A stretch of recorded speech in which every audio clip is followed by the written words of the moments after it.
দেশজুড়ে তাপপ্রবাহের দাপট।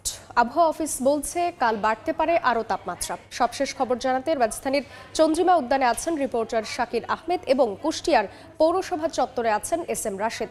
সরাসরি প্রথমেই যাচ্ছি শাকিরের কাছে। তীব্র তাপপ্রবাহে সারা দেশের মতো রাজধানীতেও কিন্তু জনজীবনে অস্বস্তি নেমে এসেছে। আমরা সকাল থেকেই দেখতে পেয়েছি রাজধানীতে যারা চলাচল করছেন, অর্থাৎ যারা যাতায়াত করছেন, তারা কিন্তু এক ধরনের অস্বস্তিতেই রয়েছেন। বিশেষ করে রাজধানীর এই দীর্ঘ পথে যারা যাতায়াত করেন তারা কিন্তু প্রতিনিয়ত যানজটের মুখোমুখি হয়ে কিন্তু তারা সেই যে তাদের গন্তব্যে রওনা হন, অর্থাৎ তাদের কর্মস্থলের দিকে রওনা হন। আমরা দেখতে পেয়েছি তীব্র গরমের কারণে তারা কিন্তু তাদের যে যাত্রাপথ সেটিতে খানিকটা তারা কিন্তু বিলম্বও করেছেন, অর্থাৎ সেটি বিরতি দিয়েছেন। কখনো গাছের যে ছায়া রয়েছে সেটিতে তারা বিশ্রাম নেওয়ার চেষ্টা করেছেন এবং নগরীতে আসলে জলের বা যে জলাশয়ের একটি সংকট রয়েছে, অর্থাৎ খুব কম জলাশয় রয়েছে এই নগরীতে।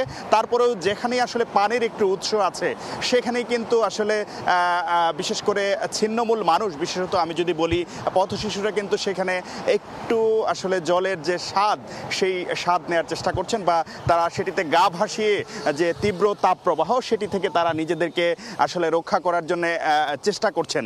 এবং শুধু পথশিশুই নন, আসলে সব ধরনের মানুষও কিন্তু এই যে তীব্র তাপ প্রবাহ সেটিতে আসলে স্বস্তির মধ্যে নেই।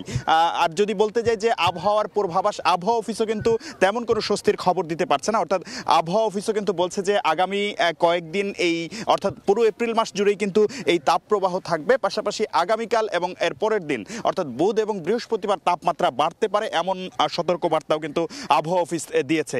পাশাপাশি আমি যদি একটু বলতে যাই যে সারা দেশের অবস্থাটি যেটি আবহাওয়া অফিসের পক্ষ থেকে জানানো হয়েছে যে খুলনা এবং রাজশাহী বিভাগের রাজশাহী এবং পাবনা জেলায় তীব্র তাপপ্রবাহ রয়েছে। পাশাপাশি যদি বলতে যাই যে দেশের অন্যান্য স্থানে আসলে মৃদু থেকে মাঝারি ধরনের তাপপ্রবাহ রয়েছে।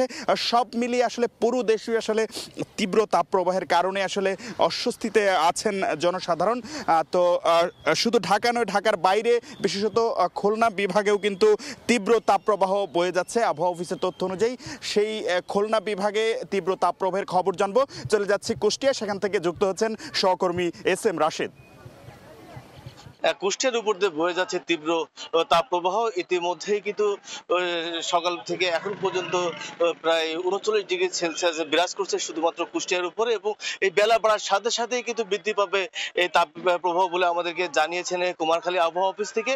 তো মূলত এখানে সাধারণ মানুষ যারা আছে, সাধারণ মানুষ আমাদেরকে জানিয়েছেন যে এই যে হঠাৎ করে গত 5 দিন ধরে যে প্রচন্ড তাপ প্রবাহের কারণে কিন্তু সাধারণ মানুষ যারা আছে তাদের স্বাভাবিক জীবনের উপরে একটি প্রভাব পড়েছে এবং তাদের চলাফেরা কিন্তু পুরোটাই নিয়ন্ত্রণ হয়ে গেছে। এবং সকলে কিন্তু সকাল থেকে এবং ভোর থেকে সকাল 9টার ভিতরে কাজ শেষ করার চেষ্টা করছে, যার কারণে বিশেষ করে সকালবেলা বাস স্ট্যান্ডগুলো এবং রেল লাইনে যারা যাতায়াত করেন তাদের কিন্তু সেখানে বৃদ্ধি পেয়েছে। শুধুমাত্র অতিরিক্ত গরমের কারণে সকলে কিন্তু সকালবেলা কিন্তু ভিড় জমাচ্ছে যাতায়াতের জন্য বাস স্ট্যান্ডগুলোতে। এবং আমি এখানে সাধারণ মানুষ যারা আছে, বিশেষ করে খেটে খাওয়া মানুষ যারা আছে, তাদের সাথে কথা বলেছি।